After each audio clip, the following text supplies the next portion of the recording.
لله رب العالمين والعاقبة للمتقين ولا عدوان إلا على الظالمين وأشهد أن لا إله إلا الله وحده لا شريك له ولي الصالحين وأشهد أن محمدا عبده ورسوله وصفيه من خلقه وخليله سيد الأولين والآخرين اللهم صل عليه وعلى آله وصحبه ومن اتبعهم بإحسان إلى يوم الدين أما بعد. Mes chers frères et sœurs, on a rendez-vous aujourd'hui avec un sujet très important qui est l'importance et la valeur des parents. Et parlez à ceux qui ont perdu un des deux parents ou les deux et demandez-lui ce qu'il ressent. Ceux qui ont perdu un de leurs parents ou les deux connaissent réellement la valeur des parents. Et aujourd'hui, malheureusement, nous vivons une époque où le mauvais comportement, le mauvais traitement des parents s'est répandu. On vit une époque où on reçoit des coups de fil, mon fils ne m'écoute plus, il me fait pleurer, il me crie dessus, il m'insulte, il me répond, il me menace. Et des fois, ça en arrive même à des coups. Une maman m'a appelé, elle m'a dit, mon fils frappe son père, qu'est-ce que je fais? Vous imaginez un petit peu? Donc aujourd'hui, remettons un petit peu les pendules à l'heure. Parce qu'il y a une grande ignorance sur la place qu'occupent les parents en islam. Certes, certains ont reçu des valeurs et certains connaissent ce que valent les parents. Mais wallahi, il y a beaucoup de gens parmi les membres de notre communauté qui ne connaissent rien à ce sujet. Qui connaissent rien, ils ne savent pas c'est quoi respecter leur père. Ils ne savent pas ça veut dire quoi respecter leur mère. Allah tabaraka wa ta'ala nous dit dans le Coran, et écoute attentivement, et ton Seigneur a décrété n'adorer que lui. Ici dans ce verset, Allah tabaraka wa ta'ala nous ordonne at-tawhid, le fait de l'adorer lui, l'unique, sans bien lui associer. Et écoutez, et marquer de la bonté envers les pères et mères. Juste après l'ordre de l'adorer lui seul, Azza wa Jal, Allah tabaraka wa ta'ala lit un autre ordre qui est le devoir, l'obligation de bien se comporter envers son père et sa mère.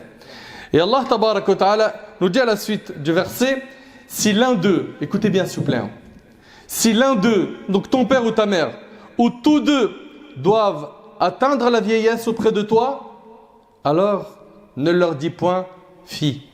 Dis pas ouf. Et vous savez mieux que moi, vous savez très bien que quand ils prennent de l'âge, il est parfois difficile de supporter certains de leurs comportements, n'est-ce pas? Des fois, quand ils prennent de l'âge, ils sont trop exigeants, des fois peut-être trop durs, ça dépend des parents. Mais il arrive des situations où tu perds rapidement patience. Allah Azza wa Jal, il te rappelle de ne pas leur dire ouf. C'est pas tu leur réponds par une mauvaise parole, c'est juste ça non. Subhanallah. Écoutez bien, alors ne leur dis point fi et ne les brusque pas, mais adresse-leur des paroles respectueuses. Parle avec eux avec tendresse et avec amour. Et c'est très facile d'arriver à faire cela. Pense à la récompense et pense au sacrifice qu'ils ont fait quand tu étais petit. Pense au sacrifice qu'ils ont fait quand tu étais petit. Allah tabaraka wa ta'ala dit dans Sourate Luqman, nous avons commandé à l'homme la bienfaisance envers ses pères et mères. Sa mère l'a porté, subissant pour lui peine sur peine. Son sevrage a lieu à 2 ans. Sois reconnaissant envers moi ainsi qu'envers tes parents. Allah tabaraka wa ta'ala nous impose d'être reconnaissant envers lui et également envers nos parents. Mon frère, surtout ta mère. Je ne suis pas en train de dire que le père n'a pas de valeur en islam, non. Mais la mère a plus de droits comme vous le savez. Vous connaissez très bien le hadith et on va le voir dans pas longtemps où la mère a plus de mérite. Ta mère, elle a connu la grossesse. Elle a connu les difficultés de la grossesse, les contractions. Elle a connu l'accouchement qui est très douloureux. Elle a connu l'allaitement. Elle a connu le sacrifice de ses nuits pour que toi tu dormes. Elle a connu le fait de te donner à manger à toi et de se soucier que de toi jusqu'à ce qu'elle s'est oubliée elle-même. D'ailleurs, quand les pères de famille, et combien il y en a dans la mosquée, et qui vont d'ailleurs voir bi'idhnillah cette khutba en ligne, combien de pères s'étonnent du sacrifice de leur mère? elle se réveille à n'importe quel moment dès qu'elle entend le bruit du bébé. N'est-ce pas? Allah Ta'ala, il a donné ça à la mère. Elle a un mérite particulier. Et aujourd'hui, on en arrive à lui répondre, à être insolent, à lui crier dessus, à la regarder avec des regards, on lui jette des flèches avec nos yeux. C'est comme ça qu'on traite les mères? Est-ce que c'est comme ça qu'on traite nos mères? Est-ce que c'est comme ça qu'on traite notre père?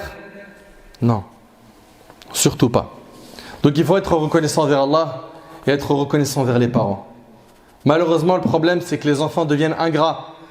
Ils oublient tous les sacrifices et tout ce que leurs parents leur ont donné quand ils étaient faibles et incapables, quand ils n'arrivaient pas à marcher, quand ils n'avaient pas de dents. Ils oublient tout ça. Ils oublient. Mais le père et la mère n'oublient pas. Et ça leur fend le cœur, ça leur déchire le cœur de voir que cette graine qui est sortie d'eux devient ingrate, mauvaise et insupportable. Jusqu'à ce que certains parents en arrivent à craquer, à faire des invocations contre leurs enfants. Wala hawla wala quwwata illa billah. Allah Ta'ala il nous dit, et par miséricorde abaisse pour eux l'aile de l'humilité. Sois humble quand tu es à leur côté. Sois humble, pas d'orgueil. Et je sais que certains de notre génération, ils vont dire, oui, mais il y a un grand décalage entre mon père et ma mère. Nous, on est nés en France. Nous, on connaît beaucoup plus de choses qu'eux, de par le contexte. Et eux, Msakin, blédard, ils connaissent rien. Il est où le tawadua? Elle est où la modestie? Elle est où ta modestie? Regarde bien, et par miséricorde abaisse pour l'aile de l'humilité et dit, regarde qu'est-ce qu'Allah Ta'ala nous dit, et dit, ô mon Seigneur, fais-leur à tous deux miséricorde comme ils m'ont élevé tout petit. Fais-leur miséricorde comme ils m'ont élevé tout petit. Et ça, cette invocation-là, elle doit nous accompagner tout le temps dans toutes nos prières. Pendant qu'ils sont en vie et également après leur mort. Pourquoi? Parce que la miséricorde, on sait très bien que la miséricorde, les vivants et les morts en ont besoin. Enfin, Allah Ta'ala dit de dire ô mon Seigneur, fais-leur à tous deux miséricorde comme ils m'ont élevé tout petit. Allah Ta'ala dit également, sois reconnaissant vers moi ainsi qu'envers tes parents. Vers moi est la destination. Mes chers frères, mes chères sœurs, analysons un petit peu les raisons qui font qu'aujourd'hui on a certains parmi nos frères et certaines parmi nos sœurs qui sont malfaisants envers leurs parents. Il y a les bienfaisants et il y a les malfaisants. Al-bir wal-uquq. Les raisons sont 1. La faiblesse de foi. La faiblesse de foi, da'ful iman. Il s'est tellement éloigné d'Allah qu'il ne reconnaît plus le droit de ses parents. Également, le manque de peur d'Allah. Mon frère, as-tu oublié ainsi que toi, ma soeur, que tu vas rencontrer Allah et il va te juger sur les larmes que tu as fait couler sur les joues de ton père et de ta mère? Et combien sont nombreux les musulmans et les musulmanes, et je ne généralise pas, qui ont fait craquer leurs parents plus d'une fois? Il est temps de réparer cela. Également, il y a l'ignorance. Ils ne connaissent pas la valeur des parents. Le jahl. Il ne connaît pas la valeur de sa mère ni de son père. Également, la mauvaise fréquentation. Ses amis parlent mal à leurs parents. Et il lui montre que c'est une norme. Et lui, il suit. Lui, il suit. Il voit les gens parler mal à leurs parents, il répond mal. Ah, vas-y, c'est bon, je rentre tard. Mais je te l'ai déjà dit. Ah, avec toutes tes questions là, c'est bon. Mais je connais, tu connais rien. Toi, tu connais tout, mashallah alik. Et tes parents, ils connaissent rien. C'est bien. Ouais. C'est bien, c'est ironique. Hein. C'est catastrophique. Catastrophique de le penser. Juste de le penser. Ahbab al-Kiram, notre religion a tellement insisté sur le comportement envers les parents que notre religion écoutez bien, a donné l'obligation aux musulmans et à la musulmane de bien se comporter avec ses parents même s'ils ne sont pas musulmans. Si ta mère et ton père, c'est des bouddhistes, s'ils se prosternent pour une croix et qu'ils adorent de la pierre, tu as l'obligation religieuse en tant que musulman de bien te comporter avec eux. Et j'invente rien. C'est tiré du Coran et de la sunna du prophète sallallahu alayhi wa sallam. Allah Ta'ala il dit dans Surat Luqman, et si tous deux te forcent à m'associer ce dont tu n'as aucune connaissance, alors ne l'obéis pas. Alors ne leur obéis pas. Ils t'appellent à désobéir à Allah? Non. La règle elle est connue, point d'obéissance à la créature dans la désobéissance au Créateur. Tu n'as pas le droit de leur obéir quand ils te demandent de désobéir à Allah. Mais en dehors de ce cadre, c'est-à-dire si ils te disent prie pas, jeûne pas, non, là avec un bon comportement et sagesse, on leur explique. On leur explique que Allah subhanahu wa ta'ala, il a une grande place dans mon cœur, je l'adore, c'est mon Seigneur, son ordre passe avant tout, etc. Et toujours avec douceur. D'ailleurs, regardez Allah subhanahu wa ta'ala, qu'est-ce qu'il dit? Alors ne leur obéis pas, mais reste avec eux ici-bas de façon convenable. Ils t'appellent à une désobéissance, n'obéis pas. Par contre, tu as l'obligation religieuse d'être bon envers eux. D'être bon. Et dans un hadith rapporté par l'imam al-Bukhari Muslim, Asma, la fille d'Abu Bakr, radiyallahu anhuma, elle a dit, du temps du messager d'Allah, ma mère vint me rendre visite alors qu'elle était encore idolâtre. Idolâtre, elle n'était pas musulmane. J'ai été prendre conseil à son sujet auprès du prophète sallam. Elle a dit au prophète sallam, ma mère est venue me demander quelque chose. Est-ce que je lui fais du bien? Et là il lui a dit, sois bonne avec ta mère. Elle n'était pas musulmane. Donc on comprend bien que dans notre religion, on a l'obligation d'être bon envers eux. Et ce n'est pas une option, c'est une obligation. Par contre, il t'appelle à une désobéissance à Allah? Non. Il y a un hadith aussi qui est, subhanallah, ajib. Il est rapporté par l'imam al-Nasa'i selon Muawiyah ibn Jahim al-Sulami, radiyallahu anhu. Il raconte que Jahima vint trouver le prophète sallam et lui a dit, ô envoyé d'Allah, je viens te demander conseil car je compte prendre part aux expéditions du jihad. Le prophète sallam demanda, ta mère est-elle vivante? Oui, répondit-il. Et le prophète lui a dit, prends soin de ta mère car le paradis se trouve à ses pieds. Prends soin de ta mère car le paradis se trouve à ses pieds. Et c'est rapporté par Nasa'i. Et selon Abdullah ibn Amr, le prophète a dit, la satisfaction d'Allah est dans la satisfaction des parents. Et la colère d'Allah est dans la colère des parents. T'imagines, tu mets en colère tes parents, tu as mis en colère Allah. Tu satisfais tes parents, Allah Ta'ala il est satisfait de toi. Et dans un hadith, le hadith d'Ibn Omar, le prophète a dit, 3 personnes, Allah ne les regardera pas le jour du jugement. C'est-à-dire qu'il ne les regardera pas avec miséricorde. Parmi eux, le malfaisant envers ses parents. Le malfaisant envers ses parents. Et le hadith il est rapporté par Nasa'i et Al-Bazzar. Et d'après Abu Umama, le prophète a dit, il y a 3 individus dont Allah n'acceptera de ni acte obligatoire ni acte surrogatoire. Il y a 3 types de personnes, Allah il acceptera de ni acte obligatoire ni acte surrogatoire. Vous imaginez? Qui sont-ils? 1. Le malfaisant envers ses parents. 2. Celui qui se vante de ses œuvres. Et 3. Celui qui nie le destin rapporté par Tabarani. Et selon Abdullah ibn Amr ibn al-As, un homme va au messager d'Allah et lui a dit, je te fais acte d'allégeance en m'engageant à l'exil et à la guerre sainte dans l'espoir d'un salaire d'Allah. Il lui a dit, as-tu l'un de tes 2 parents encore en vie? Il lui répondit, oui, les 2 même. Il lui a dit, retourne auprès de tes parents et tiens leur bonne compagnie. Reste auprès d'eux. Reste auprès d'eux. Et dans un autre hadith, le prophète sallam reçoit un homme qui lui dit, ô messager d'Allah, qui est celui qui mérite le plus que je lui tienne compagnie? Il lui a dit ta mère. Il lui a dit qui d'autre? Il lui a dit ta mère. Qui d'autre? Ta mère. Qui d'autre? Ton père. Et le hadith il est rapporté par Bukhari Muslim selon Abu Huraira. 3 fois la mère et 1 fois le père. Et on vous a expliqué pourquoi. Parce que la mère a énormément sacrifié. Selon Abu Bakr radiyallahu anhu, le prophète sallallahu alayhi wa sallam a dit, voulez-vous que je vous informe des plus grands péchés parmi les péchés majeurs? Et il a dit ça 3 fois de suite. Les compagnons dirent certainement que oui au messager d'Allah. Il dit le fait de donner à Allah des associés et la malfaisance envers les parents. Immédiatement après shirk, le prophète sallallahu alayhi wa sallam parle de l'uquq. Et le hadith il est rapporté par Bukhari et Muslim. Le prophète sallallahu alayhi wa sallam il était adossé en disant cela et il se redressa en étant assis et il a dit, et surtout les propos mensongers et le faux témoignage. Il ne cessa de le répéter au point que les compagnons dirent, il aurait été préférable qu'il garde le silence. Et sachez que toute personne qui a un mauvais comportement envers ses parents, il est menacé par le feu de l'enfer. Selon Abdullah ibn Amr radiyallahu anhu, le prophète a dit, n'entre pas au paradis celui qui est malfaisant envers ses parents, rapporté par Nasa'i. Et rappelle-toi également que leurs invocations sont exaucées à tes parents. Dans le hadith rapporté par Tirmidhi sur Abu Huraira, le prophète sallallahu alayhi wa sallam a dit 3 invocations sont exaucées sans aucun doute. Parmi elles, l'invocation du géniteur contre son enfant. Ton père, ta mère, il fait une dua contre toi, c'est chaud. C'est chaud. Ne dors jamais en ayant la colère de ton père ou de ta mère sur le dos. Va, répare ça rapidement avant qu'il ne soit trop tard. Et selon Abu Bakr radiyallahu anhu, le prophète sallallahu alayhi wa sallam a dit, il y a deux choses dont Allah accélère leur châtiment dans ce bas monde: l'injustice et la malfaisance envers les parents. C'est-à-dire quoi? C'est-à-dire qu'il y a deux choses, Allah il va te faire payer leurs factures sur terre obligatoirement. Sauf si tu te repens. C'est quoi? C'est l'injustice. Les injustes, ils payent ici avant de payer là-bas.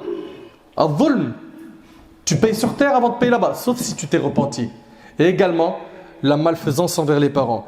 Et vous savez, nos ancêtres, en parlant déjà des prophètes, ainsi que les compagnons, at-tabi'in, ils étaient exemplaires avec leurs parents. Regardez ici. Allah tabaraka ta'ala nous parle de Ibrahim alayhi salam et de Ismaïl, son fils. Allah Azza wa Jalla dit, nous lui fîmes donc la bonne annonce d'un garçon Ismaïl, longanime. Puis, quand celui-ci fut en âge de l'accompagner, il faut savoir qu'Ibrahim alayhi salam, il souhaitait avoir un enfant depuis longtemps. Et il l'a eu tardivement. Et quand il a eu cet enfant, quand il a commencé à grandir, Ibrahim a dit à son fils, oh mon fils, je me vois en songe en train de t'immoler. Il s'est vu en rêve en train de sacrifier son fils. Et comme vous le savez, le rêve des prophètes est une révélation, c'est une vérité. Il doit mettre en pratique cela. Et son père, qu'est-ce qu'il lui a dit? Il a dit, fais ce qui t'a été ordonné, ya Abi. Son fils lui a dit, oh mon cher père, fais ce qui t'est commandé. Tu me trouveras, s'il plaît à Allah, du nombre des endurants. T'imagines, regarde l'obéissance de l'enfant à son père. Il lui dit, c'est un ordre divin. Qu'est-ce que je fais? Et l'enfant lui dit, exécute. Également, regardez Ibrahim comment il parlait à son père, Azar, qui lui était un symbole du shirk. Son père, c'était quelqu'un qui était baigné dans le shirk. Et là, regarde, dans le Coran, et mentionne dans le livre, Ibrahim, c'était un très véridique et un prophète, lorsqu'il dit à son père, oh mon père, pourquoi adores-tu ce qui n'entend pas, ne voit pas, et ne te profite en rien? Oh mon père, il m'est venu de la science ce que tu n'as pas reçu. Suis-moi donc, je te guiderai sur une voie droite.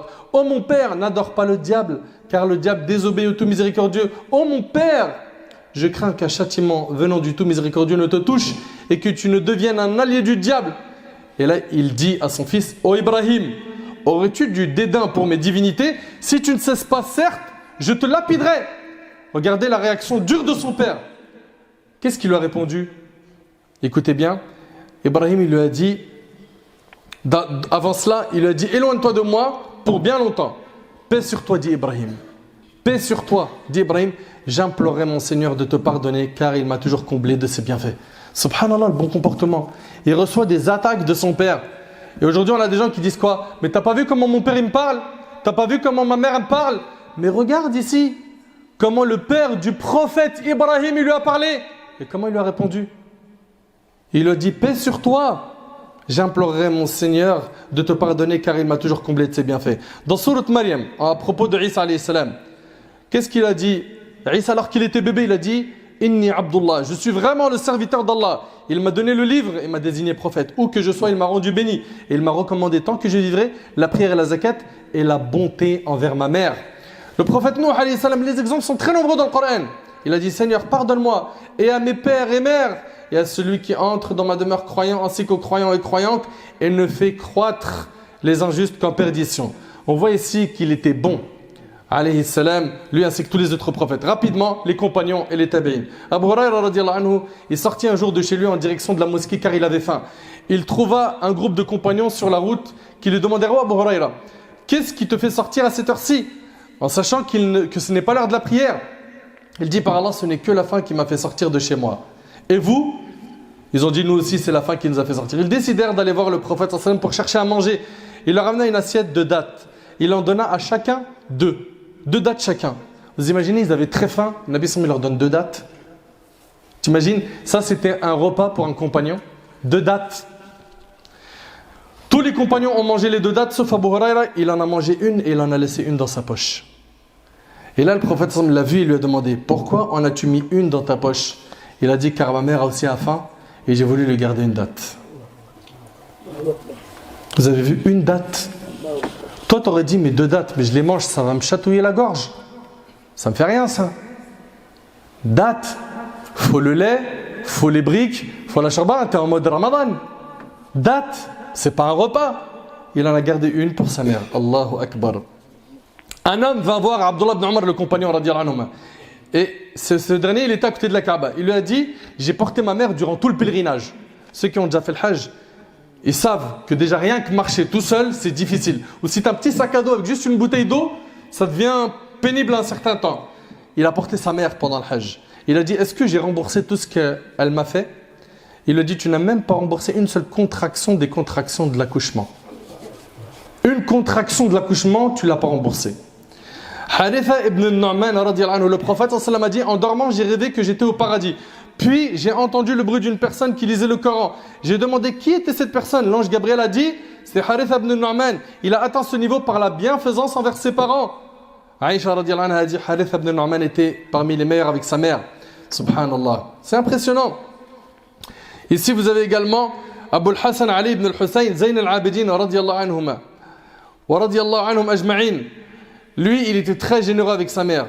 Et subhanallah, on lui disait, mais pourquoi tu ne manges pas avec une seule assiette quand tu es avec ta mère? Pourquoi vous séparez le repas en plusieurs assiettes?